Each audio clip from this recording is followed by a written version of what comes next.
कृष्ण के जन्म की कथा तो सभी ने सुनी और पढ़ी होगी। जब कृष्ण ने मथुरा जेल में देवकी की 8वीं संतान के रूप में जन्म लिया तो पिता वासुदेव नवजात कृष्ण को एक टोकरी में ले गए और उन्हें बचाने के लिए बारिश में बाहर आ गए। भोर होने से पहले उन्हें जेल लौटना पड़ा। रास्ते में वह यमुना नदी के तट पर आ गए, लेकिन वासुदेव ने हार नहीं मानी और सभी कठिनाइयों को पार करते हुए गोकुल पहुंच गए। भगवान कृष्ण यहीं गोकुल में रहने लगे। वह गोकुल में यशोदा और नंद बाबा के घर पले बढ़े।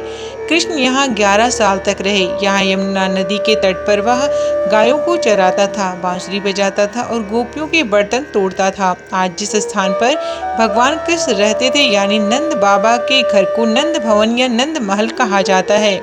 वर्तमान में आपको यहाँ पुराणों में वर्णित हरियाली नहीं मिलेगी, लेकिन आनंद भवन के चारागाह की ओर का वातावरण अद्भुत है।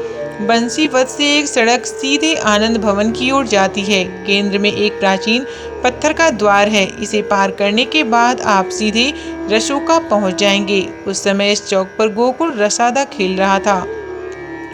रसकोक के अंदर एक गली से सीधे आनंद भवन तक चलें। संगमरमर के पत्थर पर चलते हुए तुम उस कमरे में आ जाओगे। यहाँ यशोदा का पुत्र कृष्ण पालने में झूल रहा था।